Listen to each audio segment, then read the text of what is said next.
আজ আমার স্পষ্ট মনে পড়ছে, অনেক প্রতিকূল পরিবেশের মধ্য দিয়ে দয়াল বাবা যান তার সাধনা জীবন পরিচালনা করেছেন। শৈশবে অন্যান্য বাচ্চাদের মতো সবসময় আমাদের পিতাকে শারীরিকভাবে কাছে পাইনি, সত্য। কারণ তিনি ছিলেন স্বীয় মোর্শেদের প্রচার প্রসারের কাজে, গোলামিতে সর্বদা নিমগ্ন।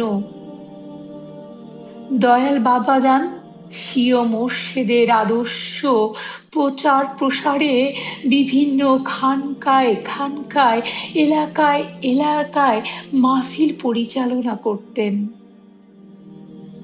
এছাড়াও তিনি দয়াল নানাজির সেই করা চুল ছাটা, অজু গোসলের পানি আগিয়ে দেওয়া সহ সার্বিক গোলামি করতেন, যা কোনো গল্প বইয়ে পড়া নয়।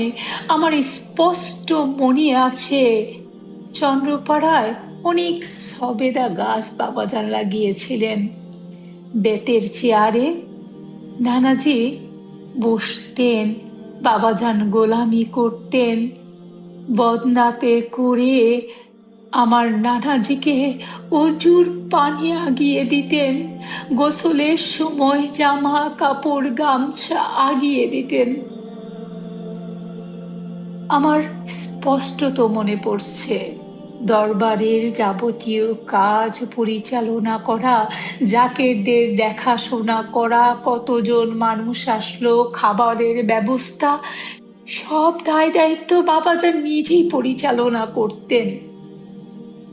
ওই সময় বিভিন্ন স্থানে নানা ধরনের অলিয়াল্লাহ বিরোধী লেবাসদারি এক শ্রেণীর আলেম, যারা অলিয়াল্লাহ গণকে নানাভাবে ব্যঙ্গ বিদ্রুপ করে বেড়াত।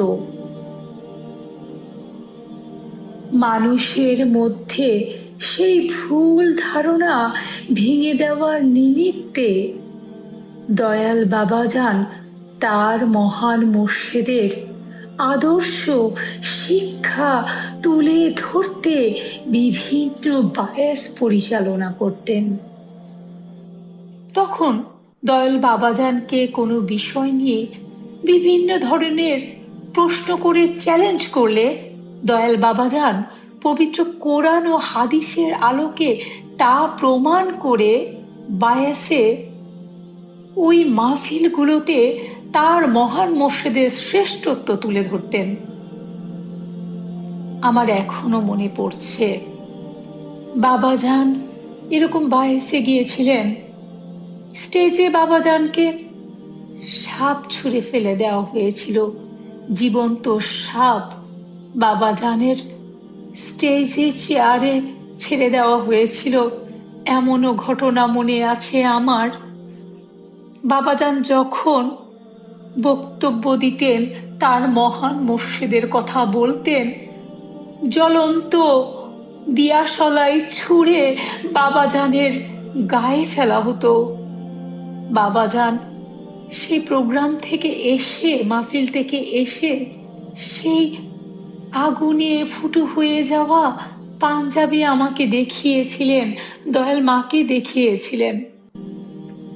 তখন আমি খুব ছোট, তারও হয়তোবা 2 বছর পরে কি 2.5 বছর পরে আমি স্কুলে ভর্তি হই ঢাকায় এসে। ওই সময়টা আমি খুব ছোট ছিলাম। তখন আমরা ছিলাম শুধু বোনেরা, আর বড় হুজুর নূরে খোদা এবং মনিরে খোদার জন্ম হয়েছিল ফরিদপুরে। মনিরে খোদা খুব সম্ভবত কয়েক মাস বয়সের ছিল। আমি আমার বাবার কাছ থেকে শিখেছি, কখনোই অন্যায়ের সাথে আপোষ করতে হয় না। আমার বাবাকে আমি জীবনে কখনোই দেখিনি তিনি যা বিশ্বাস করে না, লোভ ভয়ে, পারিপার্শ্বিকতার চাপে সেই বিষয় তিনি মেনে নিয়েছেন। আমার বাবা ছিলেন চিরনির্ভীক, যিনি সত্য প্রকাশের এক সাহসী বীর, যিনি সাহসের এক উজ্জ্বল দৃষ্টান্ত রূপে চিরদিন আমার মনের মণিকুঠায় ছিলেন, আছেন এবং থাকবেন। আমার দয়াল মা, আমার মা, তিনি যে মমতার অধিকারিণী, তার জীবনের বই পড়লেই তা বুঝতে পারবেন। যদি আপনার মনে দুঃখ কষ্ট জমাট বেঁধে থাকে, আপনার মনে অনেক কষ্টের ঢেউ উঠেছে, কুল কিনারা পাচ্ছেন না, বিশ্বাস করেন, আপনি উজু করে নিরিবিলি বসে আদব ভক্তি ও মহব্বতের সাথে দয়াল মাকে স্মরণ করে যদি তার বই মুবারক পড়েন, আমি বিশ্বাস করি আপনি তাকে অনুভব করবেন, আপনি তার দয়া লাভ করবেন।